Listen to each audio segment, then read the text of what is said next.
Good morning बच्चों। आज हम लोग नागरिक शास्त्र में खंड का अध्याय 2 है, दो ध्रुवीयता का अंत, इसके बारे में हम लोग अध्ययन करेंगे। जैसा कि आप लोग जान रहे हैं कि जो पहला चैप्टर था शीत युद्ध का दौर, तो उसके बारे में पढ़ा जा चुका है। शीत युद्ध के दौरान भी, जब शीत युद्ध आप लोग जानते हैं कि शीत युद्ध जो है, शीत युद्ध का जो समय है वो जब द्वितीय विश्व युद्ध समाप्त हुआ 1945 ईस्वी में, तो 1945 से लेकर के 1990 ईस्वी तक के बीच के काल को शीत युद्ध का दौर कहा जाता है। 1945 से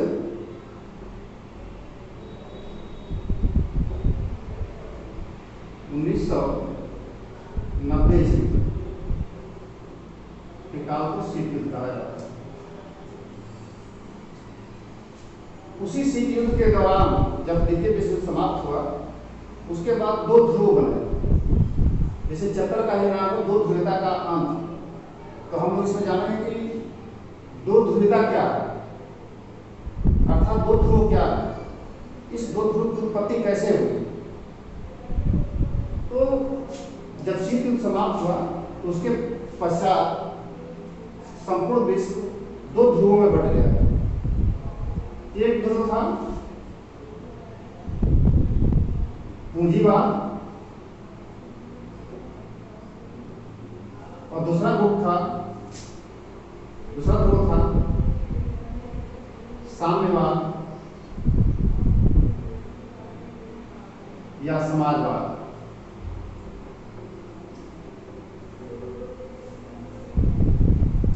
इन दो गुटों में ये जो पूंजीवाद गुट था, ये इसका नेतृत्व अमेरिका कर रहा था,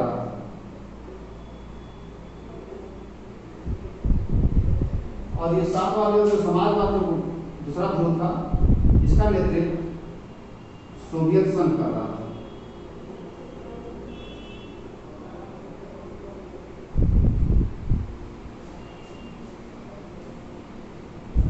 तो यही दो ध्रुव है, एक अमेरिका का ध्रुव और एक सोवियत संघ का ध्रुव। इसी को कहा जाता है दो ध्रुव। मैंने संपूर्ण विश्व दो ध्रुवों में बढ़ गया। एक गुट का नेतृत्व पूंजीवाद कर रहा था, दूसरे गुट का नेतृत्व पूंजीवाद का गुट का नेतृत्व अमेरिका कर रहा था, और सोवियत संघ जो है ये साम्यवाद या समाजवाद का नेतृत्व कर रहा था। तो दो ध्रुवीयता का अंत यानी कि कब समाप्त हुआ, दो ध्रुवीयता कब समाप्त हुई, तो वही दो ध्रुवीयता का अंत माना जाता है कि जो बर्लिन की दीवार थी, बर्लिन की दीवार के गिरने से ही दो ध्रुवीयता का अंत का प्रारंभ हो जाता है। तो आइए हम लोग देखते हैं कि बर्लिन की दीवार के बारे में क्या है।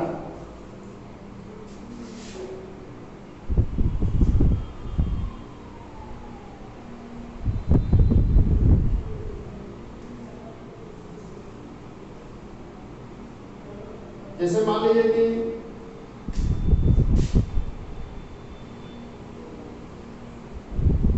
ये यूरोप महाद्वीप, जर्मनी के बीचों बीच में एक दीवार खड़ी कर दी है। ये जो दीवार है ये बर्लिन की दीवार है।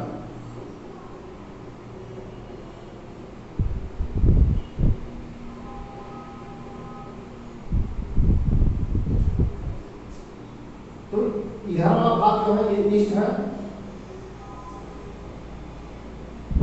और इधर वेस्ट है,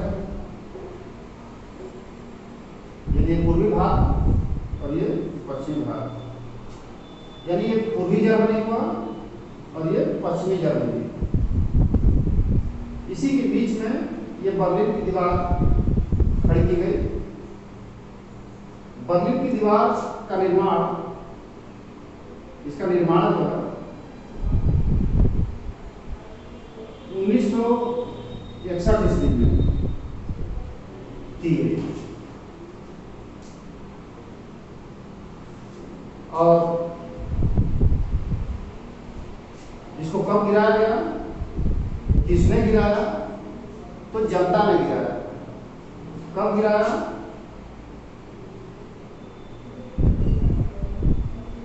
9 नवंबर 1989 ईस्वी को। इसको ध्यान से डेट याद रखिएगा लोग, क्योंकि अक्सर एग्जाम में पूछे जाते हैं कि बर्लिन की दीवार को कब गिराया गया, तो इसका उत्तर होगा 9 नवंबर 1989 ईस्वी। तो जब बर्लिन की दीवार को गिरा दिया गया, जनता ने वहां गिरा दी, तब क्या हुआ कि ये जो पूर्वी जर्मनी है और ये पश्चिमी जर्मनी है, ये दोनों का एकीकरण हो गया। इसी को कहा जाता है जर्मनी का एकीकरण। इसकी जो बर्लिन की दीवार है, इसकी लंबाई 150 किलोमीटर।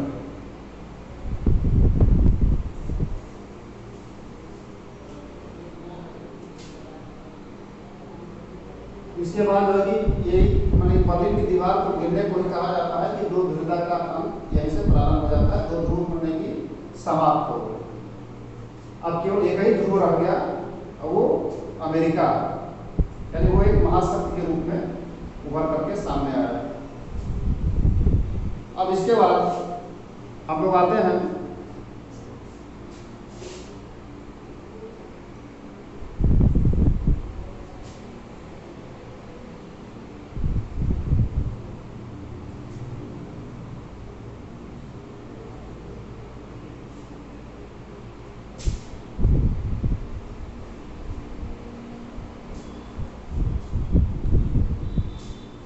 मिखाइल गोर्बाचोव के बारे में। आप लोग जानते होंगे मिखाइल गोर्बाचोव 1985 ईस्वी में महासचिव बने और उन्होंने सुधार के लिए कुछ नीतियां प्रारंभ की। जैसे उन्होंने 2 नीतियां प्रारंभ की। एक था ग्लासनोस्ट,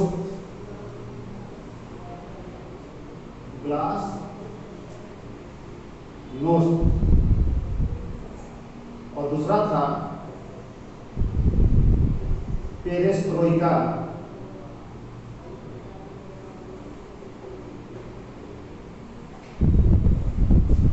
तो इन्होंने सोवियत संघ में सुधार लाने के लिए ये 2 नीतियां को लागू करने का विचार किया। तो प्रश्न ये उठता है कि आखिर ऐसी कौन सी परिस्थितियां आई कि जिसके कारण उन्होंने ये सुधार करने का प्रयास किया।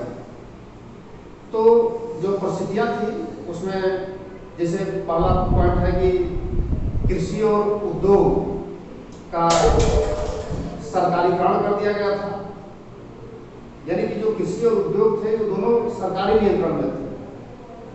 किस चीज का उत्पादन हो, कितना उत्पादन हो, इस सबका जो सरकार निर्धारण करती थी। दूसरा पॉइंट था कि सोवियत संघ जो है ज्यादातर शस्त्रों के निर्माण पर अपना ज्यादा पैसा खर्च कर दिया था, जिससे जो लोगों की बुनियादी चीजों की जो जरूरत की चीजें थी उसकी कमी हो गई। तीसरा था विचार और अभिव्यक्ति की स्वतंत्रता का अभाव। वहां पर कुछ भी बोलने की स्वतंत्रता नहीं थी। जैसे कि आज हम लोग अपने देश में, भारत देश में है कि हम लोगों को आर्टिकल 19 में है कि अभिव्यक्ति की स्वतंत्रता प्रदान की गई है, लेकिन वहां पर कोई भी हम लोग कुछ भी बोल सकते हैं, सरकार के खिलाफ बोल सकते हैं, लेकिन वहां पर इस प्रकार की कोई स्वतंत्रता नहीं थी। वहां पर अगर कुछ बोलना भी होता था तो लोग चित्रों या कार्टूनों के माध्यम से अपने बातों को व्यक्त करते थे, सार्वजनिक रूप से नहीं बोल सकते थे। तो ये सब जो परिस्थितियां थी, इन सब परिस्थितियों के कारण मिखाइल गोर्बाचोव ने वहां की परिस्थितियों में सुधार करने के लिए ये ग्लासनोस्ट और पेरेस्ट्रोइका नामक दो नीतियां प्रारंभ की। ग्लासनोस्ट का अर्थ होता है खुलापन।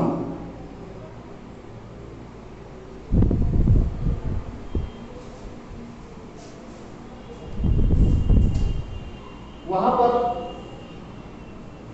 इस नीति के अंतर्गत नागरिकों को यह अधिकार दिया गया कि जनता को ठीक ढंग से किसी भी चीज के बारे में पूरी तरह से माने सही सूचना मिले। इस चीज का कि ये ग्लासनोस्ट के अंतर्गत ये अधिकार दिया गया। और दूसरा जो ये पेरेस्ट्रोइका है, इसका अर्थ होता है पुनर्रचना।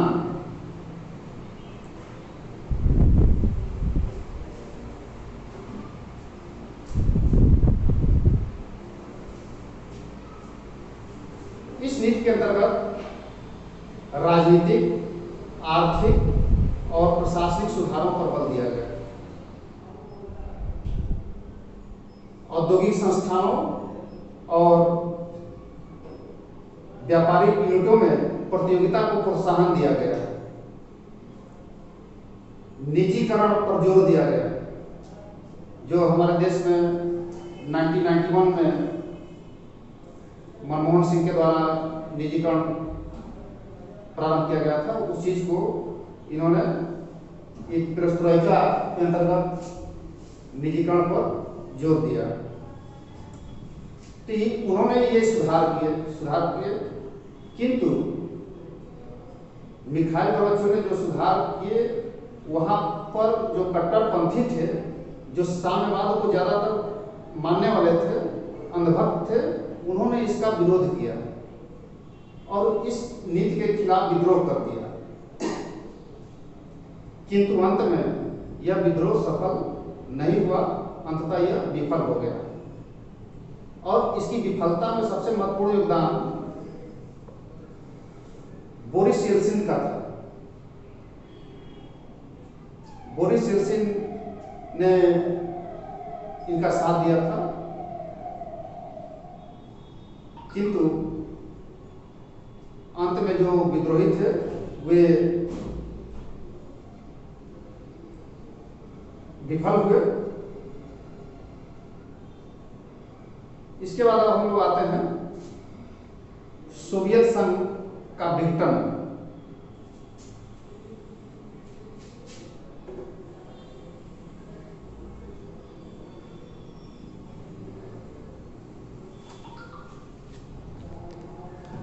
अब टॉपिक है सोवियत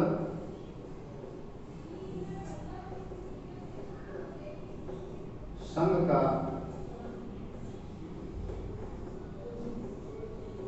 विघटन।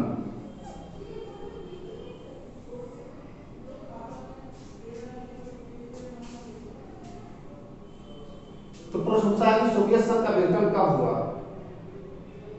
सोवियत संघ का विघटन अगर पूछा जाए तो सोवियत संघ का विघटन 25 दिसंबर 1991 ईस्वी। इस डेट को सोवियत संघ के विघटन की घोषणा कर दी गई। रूस, यूक्रेन, बेलारूस, इन सब लोगों ने ये घोषणा कर दी कि अब हम लोग स्वतंत्र हो गए। वास्तव में जो सोवियत संघ था ये 15 गणराज्यों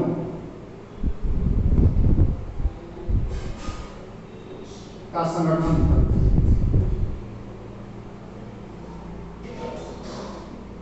15 राज्यों का यह संगठन था।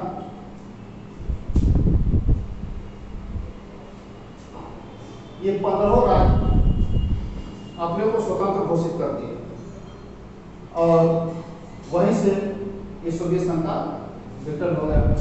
तो जो 15 गणराज्य थे, इसमें से 12 गणराज्य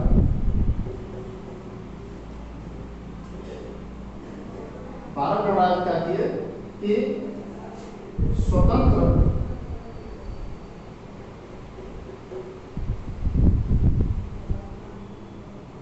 राष्ट्रों का राष्ट्रकुल,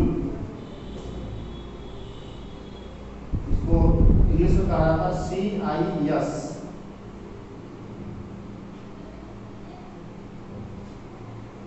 भारत गणराज्य इसमें शामिल हो गए। CIS का मतलब होता है कॉमनवेल्थ ऑफ इंडिपेंडेंट स्टेट्स, ये इसमें शामिल हो गए। और 3 गणराज्य इसमें शामिल नहीं हुए। वो 3 गणराज्य थे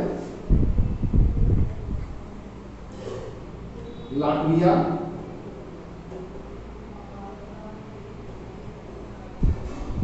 दूसरा है एस्टोनिया,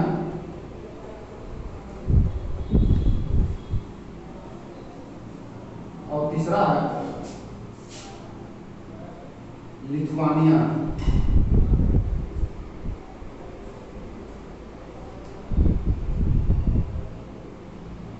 ये 3 गणराज्य इसमें शामिल नहीं हुए।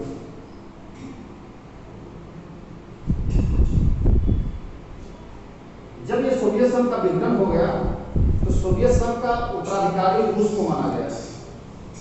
यानी आज जो रूस है वो सोवियत संघ का उत्तराधिकारी के रूप में घोषित कर दिया गया उसको।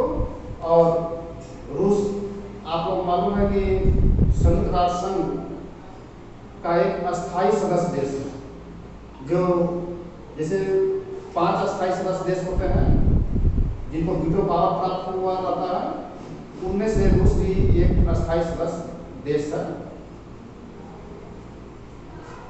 1992 ईस्वी में बोरिस येल्सिन यहाँ के रूस के राष्ट्रपति बने और 1996 ईस्वी में ये दोबारा राष्ट्रपति बने, परंतु स्वास्थ्य खराब होने के कारण 31 दिसंबर 1999 ईस्वी को इन्होंने त्यागपत्र दे दिया और 1999 ईस्वी में व्लादिमीर पुतिन वहां पर राष्ट्रपति बने।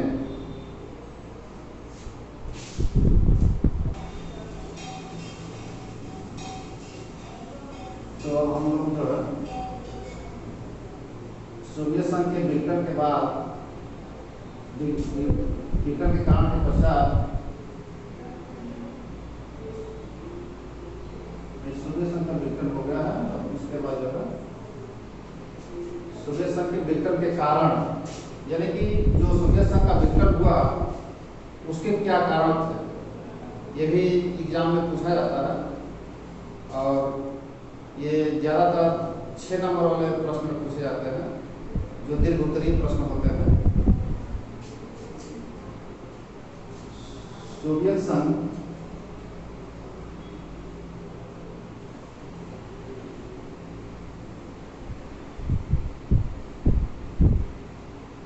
के विघटन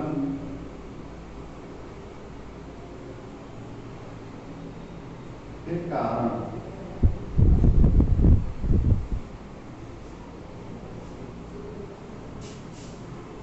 तो सोवियत संघ के विघटन के कारण अनेक थे, जिसमें से मुख्य रूप से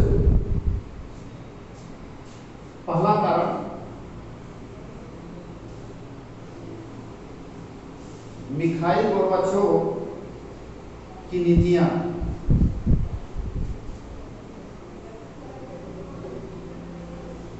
मिखाइल गोर्बाचोव नीतियां, ये पहला कारण था। यदि मिखाइल गोर्बाचोव ने सुधारों के लिए जो नीतियां अपनाई थी वो माना जाता है कि सोवियत संघ के विघटन का एक कारण था।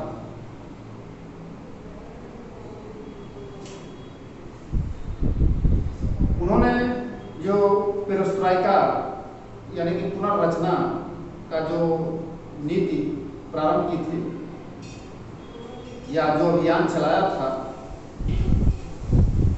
उसका भ्रष्ट अधिकारियों ने, भ्रष्ट कर्मचारियों ने विरोध किया।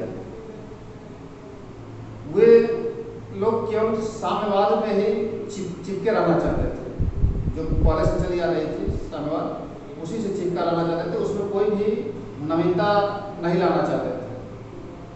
तो इन लोगों ने इसका विरोध किया और जो सोवियत संघ के विघटन का एक प्रमुख कारण रहा। दूसरा कारण है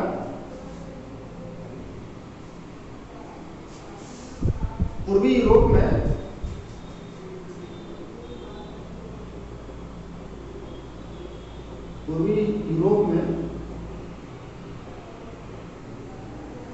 कम्युनिस्टों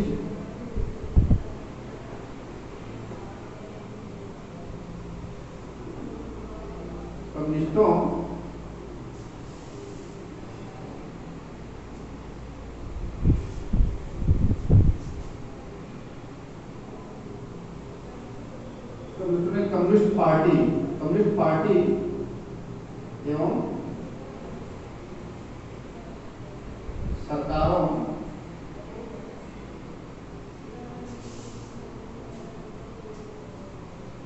का पतन, ये दूसरा कारण था। पूर्वी यूरोप में कम्युनिस्ट पार्टी एवं सरकारों का पतन हुआ। क्या इसमें कि जो पूर्वी यूरोप था वहां पर जो कम्युनिस्ट पार्टी की जो सरकारें थी वो वहां पर तख्ता पलट हो गया, और तख्ता पलट हो जाने से वहां की सरकारें जो है गिर गई, और वहां के जो पूर्वी यूरोप के जो देश थे वे जैसे पोलैंड है, हंगरी है, ये सब जो है कि अपने को स्वतंत्र करने के लिए स्वतंत्र करने की मांग करने लगे, जिससे सोवियत संघ का विघटन हो गया।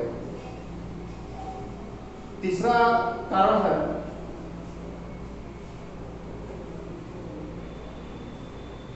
गणराज्यों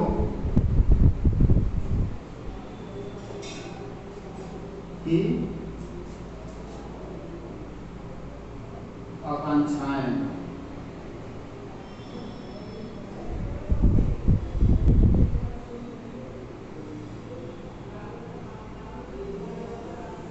गणराज्यों की आकांक्षाएं, आप लोगों को मालूम है कि जो सोवियत संघ था वो 15 गणराज्यों से मिलकर के बना था। तो वे जो गणराज्य थे वे अपने को स्वतंत्र रखना चाहते थे। उसी बीच में मिखाइल गोर्बाचोव ने जो वार्सा पैक्ट था, वार्सा पैक्ट को समाप्त कर दिया, और जब समाप्त कर दिया तो वहाँ के जो गणराज्य थे वो अपने को सोवियत संघ से अलग करने की मांग करने लगे और अपने को स्वतंत्र घोषित करने लगे। तो ये तीसरा कारण था कि जो गणराज्यों की आकांक्षा थी कि वो अपने को स्वतंत्र करना चाहते थे, इसलिए जो है ये सोवियत संघ का विघटन हुआ। चौथा कारण है सैन्यीकरण।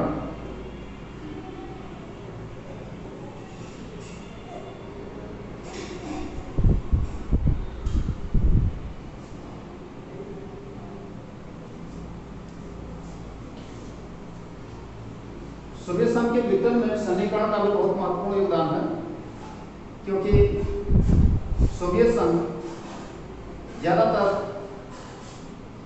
अपने सैन्य शस्त्रों पर अपने धन का उपयोग किया, खर्च किया, जिसके कारण वहाँ की स्थिति काफ़ी कमज़ोर हो गई, और जो वहाँ की बुनियादी जरूरतों की जो चीज़ें थी उसकी कमी हो गई, जिससे वहाँ की अर्थव्यवस्था तहस नहस हो गई, स्थिति काफ़ी कमज़ोर हो गई। सोवियत संघ ये नहीं सोचा कि नहीं हमसे ज़्यादा जो है कि अमेरिका के पास सैन्य क्षमताएं हैं, वो ज़्यादातर जो है कि अपने जो भी संसाधन थे वो ज़्यादा संसाधनों का अधिकतर भाग जो है सैन्य शस्त्रों पर खर्च किया, और जिससे वहाँ की जो लोगों की जो जरूरतों की चीज़ें थी उसमें कमी आई, जिससे ये सोवियत संघ का विघटन का एक कारण बना।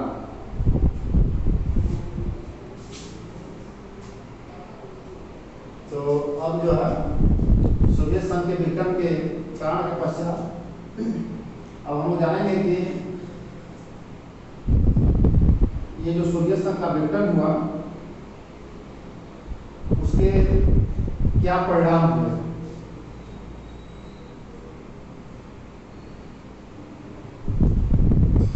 तो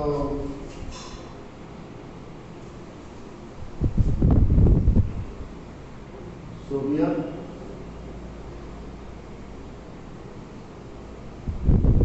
संघ के विघटन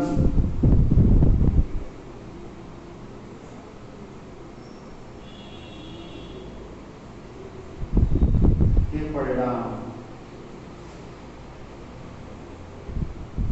यही पूछा जाता है प्रश्न, लेकिन ये केवल सिंगल नहीं पूछा जाएगा, इसके साथ जब आएगा तो कारण और परिणाम दोनों आएगा एग्जाम में। तो सोवियत संघ के विघटन के परिणाम में जो पहला परिणाम ये हुआ कि सोवियत संघ के विघटन के परिणाम स्वरूप नए राष्ट्रों का उदय हुआ। नए राष्ट्रों का मतलब कि जो 15 गणराज्य थे जो स्वतंत्र हो गए, वो अलग अलग राष्ट्र के रूप में उनका अस्तित्व हो गया। दूसरा कि शीत युद्ध से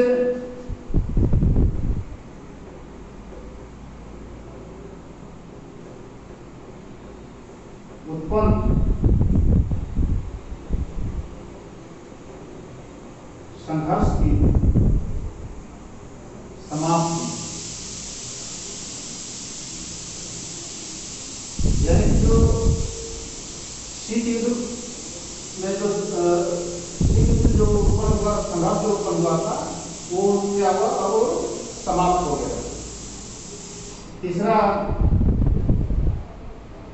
जो परिणाम हुआ वो दो ध्रुवीयता का अंत, जो चैप्टर का भी नाम है दो ध्रुवीयता का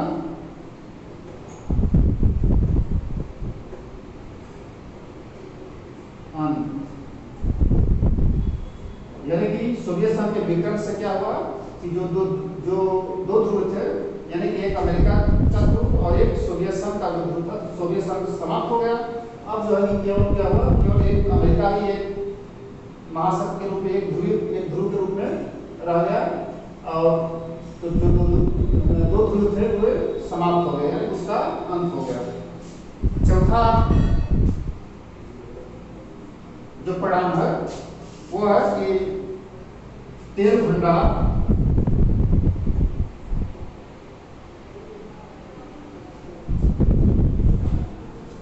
और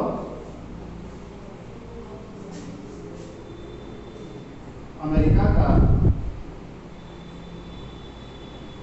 वर्चस्व,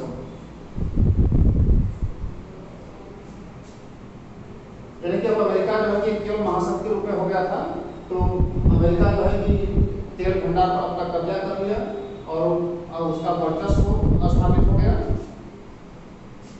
पांचवा है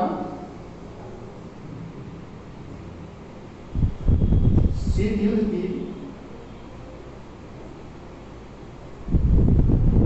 समाप्ति, ये पांचवा परिणाम है, यानी कि सोवियत संघ के विघटन से जो शीत युद्ध था वो समाप्त हो गया। अब जो है कि सभी अलग अलग देश हो गए,